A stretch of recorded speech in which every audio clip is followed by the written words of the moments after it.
Salut, ici 42.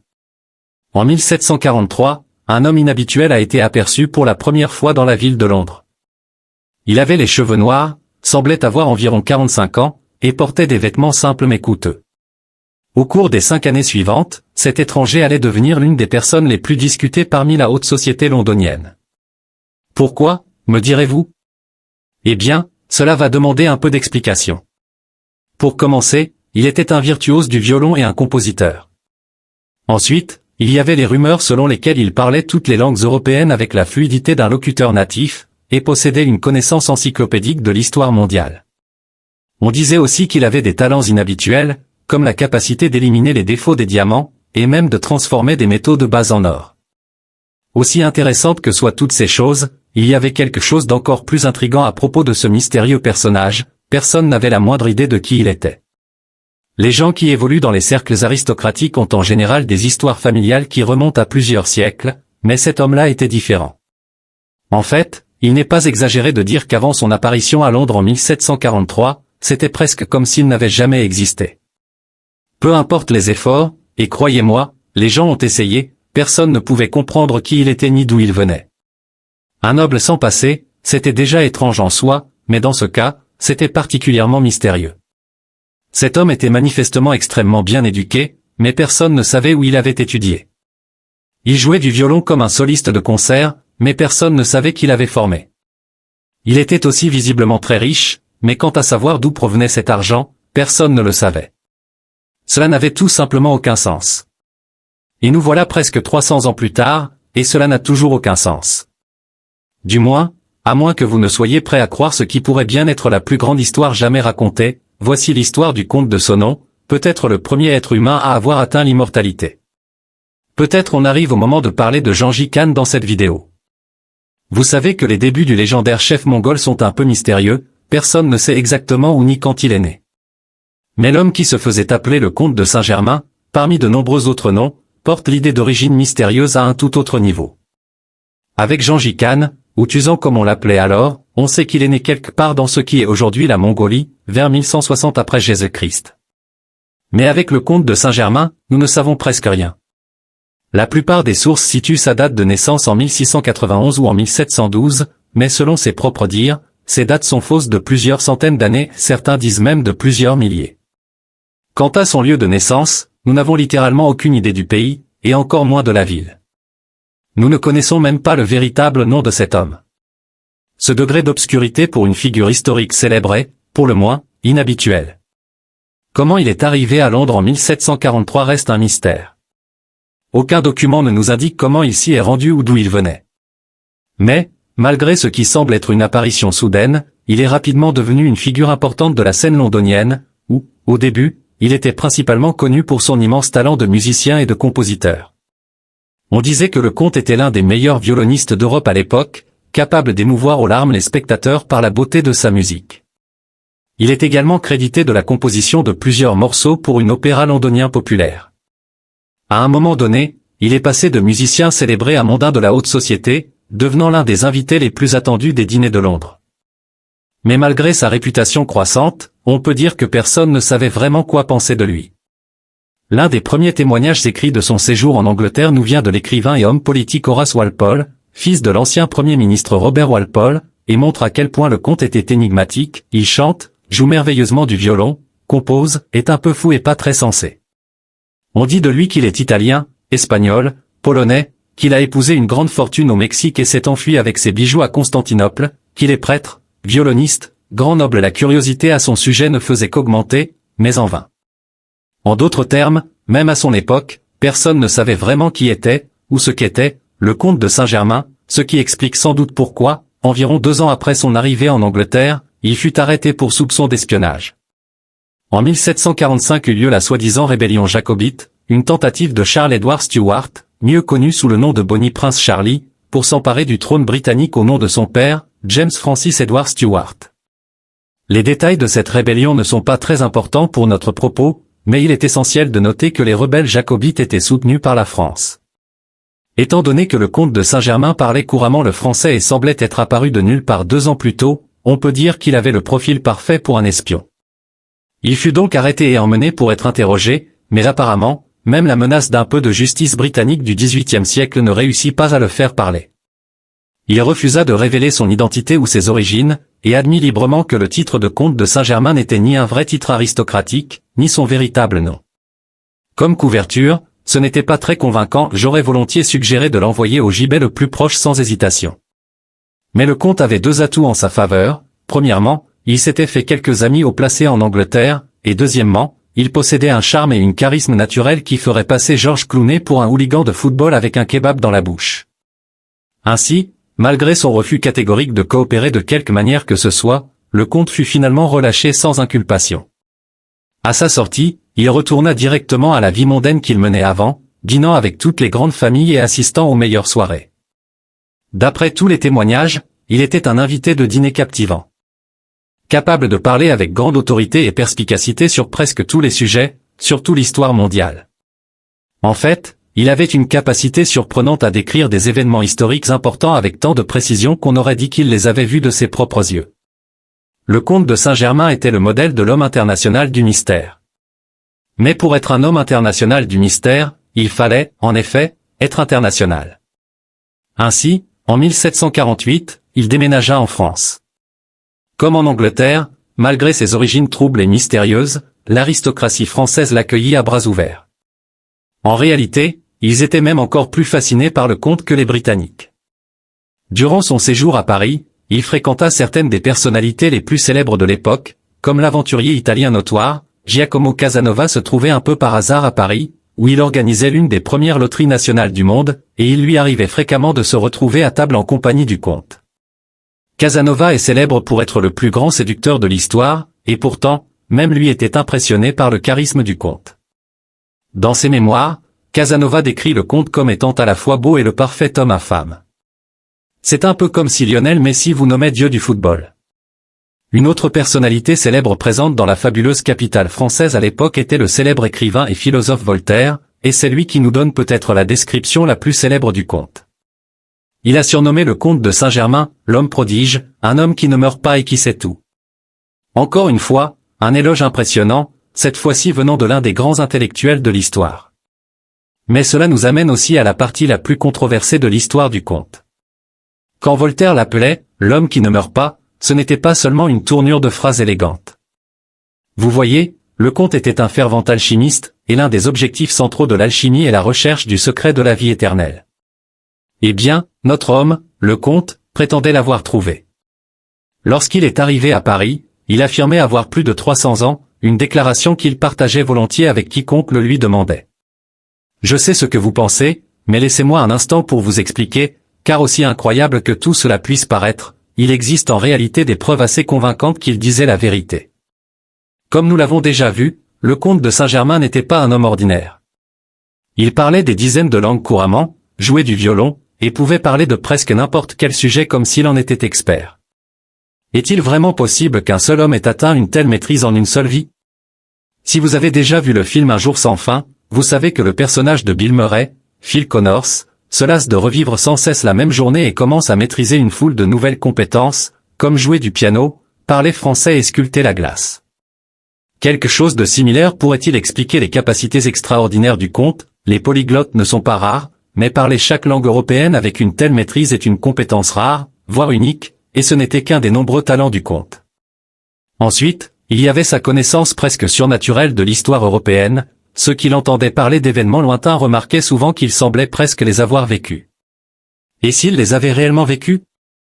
Une vie artificiellement prolongée pourrait également expliquer les origines mystérieuses du comte. Si sa famille était décédée des centaines d'années plus tôt, il n'était guère étonnant que personne ne puisse déterminer qui ils étaient ou d'où ils venaient.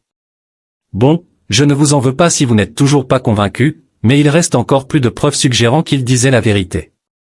Vu les vagues d'influence que le comte suscitait dans la haute société française, il n'était qu'une question de temps avant que la marée montante ne le porte tout en haut, jusqu'à Louis XV, roi de France, et sa maîtresse officielle, Madame de Pompadour, et oui, cela existait. Durant son séjour en France, le comte gagna la confiance des deux.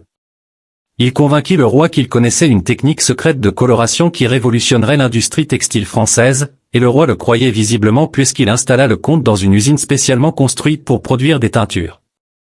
Étant donné sa connaissance des affaires mondiales et la multitude de langues qu'il parlait, le comte était taillé pour le monde de la diplomatie, et en 1760, le roi Louis l'envoya à Amsterdam pour négocier la paix entre les Français et les Britanniques durant la guerre de 7 ans. Il ne passerait que 2 mois dans la République néerlandaise, mais cela suffit apparemment pour lui permettre de démontrer un autre talent de sa gamme de compétences franchement exubérantes. Il aida à mettre en place une manufacture de porcelaine, travaillant comme spécialiste des fours et des couleurs. Et si ce n'est pas le genre de travail d'un homme immortel qui commence à manquer de nouvelles choses à faire, alors je ne sais pas ce que c'est. Comme à Londres, le comte avait gravi les échelons de la société française de manière fulgurante. Mais un tel succès suscite toujours des ressentiments, et c'est alors qu'il était en mission diplomatique aux Pays-Bas que ce ressentiment produisit de véritables conséquences pour la première fois. Plusieurs personnes influentes à la cour de France étaient préoccupées par le niveau d'influence que le comte semblait avoir acquis auprès du roi. L'un d'entre eux était Étienne François, duc de Choiseul, le ministre des Affaires étrangères français. Alors qu'il devenait clair que la mission de paix du comte ne réussirait pas, Choiseul commença à semer des graines de doute dans l'esprit du roi, peut-être que cet étranger étrange ne pouvait pas être digne de confiance, peut-être qu'il travaillait contre lui. Les intérêts de la France tout du long. La stratégie de Choiseul semble avoir porté ses fruits, car peu de temps après, le roi Louis XV émit un mandat d'arrêt contre le comte. Mais ce dernier usa de tout son légendaire charme pour convaincre les autorités néerlandaises qu'il était victime d'un complot. Elles semblaient le croire, car au lieu de l'extrader vers la France, elles lui permirent de s'embarquer secrètement pour l'Angleterre. Cependant, cette fois, le comte ne resta pas longtemps au pays du thé et des biscuits. À la place, il passa les 20 années suivantes à parcourir toute l'Europe. Tracer ses déplacements durant cette période est difficile, d'autant plus que le comte semble avoir adopté une nouvelle identité dans presque chaque ville qu'il visitait. Dans une ville, il était le comte Bellamare, dans une autre, le chevalier Chin, et ailleurs, le comte Zari. Il a utilisé au moins une demi-douzaine de pseudonymes, et ce ne sont que ceux que nous connaissons. Que ce soit pour rester une longueur d'avance sur les Français ou simplement par plaisir de changer de personnage, nous n'en savons rien. Ce que nous savons, c'est qu'en 1779, il apparut dans le duché de Schleswig, aujourd'hui à la frontière entre le Danemark et l'Allemagne. Comme toujours, il ne perdit pas de temps pour gravir les échelons de l'aristocratie locale, se liant d'amitié avec le prince Charles de Hesse-Cassel. Le prince, passionné par l'occultisme, était fasciné par cet homme mystérieux et par ses discours sur l'alchimie et la vie éternelle. Le comte passa les 5 années suivantes à vivre dans le château du prince, travaillant dans un laboratoire spécialement construit pour lui, où il menait diverses expériences alchimiques. La rumeur dit qu'il réalisa plusieurs exploits apparemment impossibles, comme retirer des défauts de diamants et créer de grandes pierres précieuses en fusionnant de plus petites. Je crois qu'on peut faire ça avec du ruban adhésif. Le prince voyait le comte comme un oracle, et le considérait comme l'un des plus grands philosophes de tous les temps.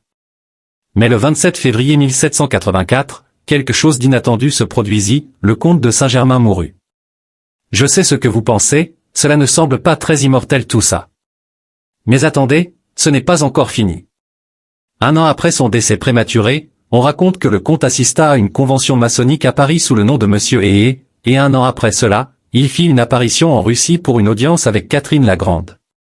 Et il semblerait que ce conte zombie ne faisait que commencer.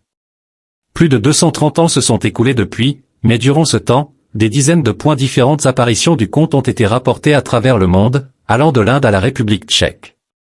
L'auteur américain Guy Ballard affirme avoir rencontré le comte alors qu'il randonnait sur le Manchester en 1930.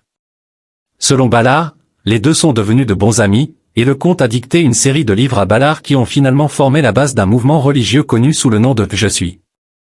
À son apogée, il comptait plus d'1 million de fidèles. Je suis n'est pas le seul mouvement religieux à avoir été influencé par le comte apparemment décédé. En fait, il est considéré comme une figure importante dans la philosophie et toute une série d'autres mouvements New Age, dont beaucoup le voient comme un soi-disant maître ascensionné aux côtés de figures telles que Bouddha, Jésus-Christ, Confucius et l'archange Michel. C'est un sacré beau monde. Les adeptes de la philosophie ont également associé le comte à plusieurs figures historiques importantes à travers les âges, affirmant que des personnages tels que Francis Bacon et Christophe Colomb, parmi tant d'autres, étaient en réalité des alter-ego du comte. Bon, je pense qu'il est probablement temps de poser la question de millions de dollars, tout cela est-il vraiment vrai? Eh bien, la réponse courte est oui, du moins pour les éléments de base. Le comte de Saint-Germain était absolument une personne réelle, et de nombreux événements de sa vie fascinante dont nous avons parlé aujourd'hui sont bien documentés. Quant au reste, est-il possible qu'il ait découvert le secret de la vie éternelle, qu'il ait guidé l'humanité subtilement depuis Yam et qu'il soit encore quelque part aujourd'hui? Non. Il n'y a aucun doute qu'il était une figure vraiment mystérieuse. Même aujourd'hui, les historiens ne savent pas exactement qui il était ou d'où il venait. Cependant, certains des éléments apparemment étranges de son histoire peuvent être expliqués assez facilement. L'une des preuves clés concernant l'immortalité du conte est sa maîtrise exceptionnelle de tant de domaines différents, la musique, les langues, sa connaissance d'un si large éventail de sujets, ses techniques secrètes concernant les teintures et les pierres précieuses. Mais la vérité est qu'il n'y a rien de surnaturel là-dedans. Nous savons qu'il était un musicien et un compositeur talentueux, mais il n'y a aucune indication qu'il était quoi que ce soit d'inhabituel à cet égard. Au début, cela peut sembler un peu étrange de ne pas savoir où il a été formé, mais étant donné que nous ne savons pas d'où il venait en premier lieu, c'est tout à fait compréhensible. Quant à ses autres capacités, dans la plupart des cas, elles ont été exagérées ou complètement inventées, généralement par le conte lui-même.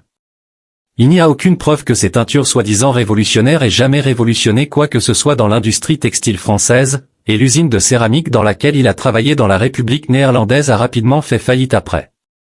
Ses soi-disant compétences avec les pierres précieuses étaient presque certainement des tromperies également. Lorsqu'il retirait des défauts d'un diamant, il conservait la pierre pendant plusieurs semaines, et la version corrigée qu'il produisait à la fin était souvent de taille ou de coupe légèrement différente. Sa capacité presque miraculeuse avec les langues est certes un peu plus difficile à expliquer, ou du moins cela le serait s'il était réellement vrai.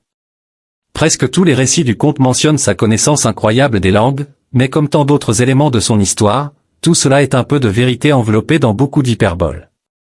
J'ai déjà mentionné une lettre d'Horace Walpole dans cette vidéo, mais il en a écrit plusieurs sur le conte. Voici un extrait d'une autre. Il parlait italien et français avec une grande aisance, bien qu'il fût évident que ni l'un ni l'autre n'était sa langue maternelle. Il comprenait le polonais et apprit bientôt à comprendre l'anglais et à en parler un peu. Il écrivit une chanson en anglais en 1748, mais l'espagnol ou le portugais semblait être sa langue naturelle. Le comte avait des compétences linguistiques impressionnantes, je ne le nie pas, mais il ne parlait clairement pas toutes les langues européennes avec la fluidité d'un locuteur natif. Il était simplement bien voyagé et bien éduqué. Le fait qu'il parle plusieurs langues est impressionnant, mais cela ne prouve en aucun cas, ni ne suggère, qu'il était immortel. Quant à sa connaissance remarquable de l'histoire mondiale et de nombreux autres sujets, il est difficile de juger cela de notre point de vue, plus de 200 ans dans le futur. Plusieurs sources mentionnent spécifiquement sa large culture et son impressionnante profondeur de connaissances, mais nous n'avons aucun moyen de tester à quel point cela était vraiment impressionnant. Pour moi, il semble plus probable que le comte était simplement un homme extrêmement intelligent et bien éduqué plutôt qu'un demi-dieu immortel doté de pouvoirs magiques. Mais peut-être suis-je simplement un cynique. Enfin, il y a toutes ces apparitions du comte qui ont eu lieu après sa mort. Encore une fois, il est essentiellement impossible de les vérifier ou de les contredire.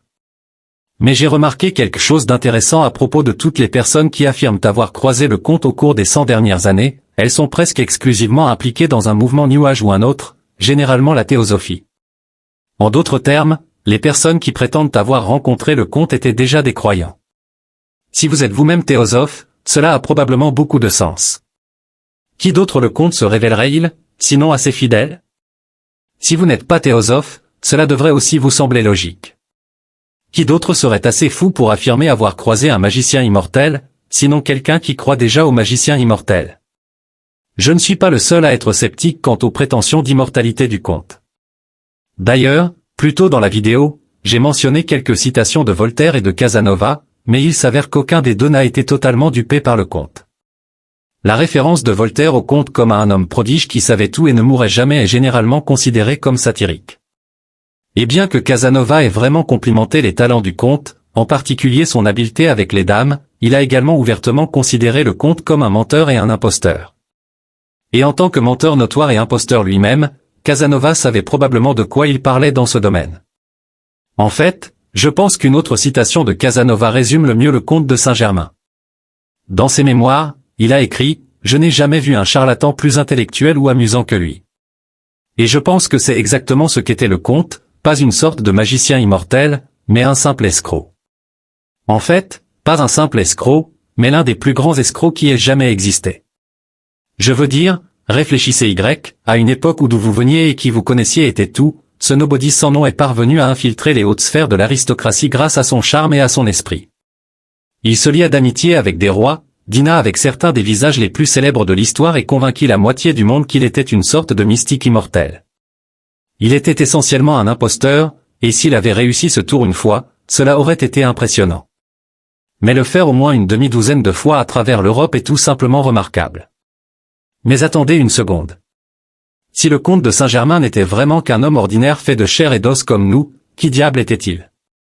Il devrait avoir une lignée familiale traçable, une maison, une trace de papier, quelque chose, n'importe quoi. Et il s'avère que peut-être qu'il l'avait. Selon le prince Charles de Hesse-Cassel, le comte a révélé quelques secrets finaux sur son lit de mort. Parmi eux, il a affirmé qu'il avait 88 ans lorsqu'il est arrivé à Slig et qu'il était le fils de Francis de Rosa, un noble hongrois. Rosa était le chef d'une guerre d'indépendance contre la célèbre dynastie des Habsbourg et, craignant que son fils aîné Léopold ne devienne une cible dans le conflit, il a simulé la mort de son enfant lorsqu'il avait seulement 4 ans, émettant un faux certificat de naissance. Selon cette théorie, cet enfant aurait grandi en secret, devenant finalement le comte de Saint-Germain. D'une certaine manière, cela aurait beaucoup de sens, expliquant à la fois le mystère entourant le passé du comte et son haut niveau d'éducation. Mais avant de conclure cette affaire, il reste encore une place pour le doute. D'une part, les timelines sont un peu étranges. Si le comte avait effectivement 88 ans lorsqu'il est arrivé à Slig, cela signifierait qu'il est né en 1691, lorsque son père avait 15 ans. C'est certes possible, mais cela aurait été assez inhabituel. Plus important encore, il y a un simple fait, l'homme qui se faisait appeler le comte de Saint-Germain a passé presque toute sa vie à mentir sur qui il était et ce qu'il était. Comme le garçon qui criait au loup, comment pouvons-nous être certains qu'il disait la vérité cette dernière fois? La réponse simple est que nous ne pouvons pas. Et compte tenu du temps écoulé, nous ne saurons probablement jamais avec certitude qui il était réellement.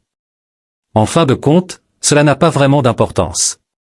Quoi qu'il en soit, le comte de Saint-Germain était un individu remarquable, et que vous croyez ou non qu'il était réellement immortel, une chose est certaine, la légende qu'il a créée l'est certainement.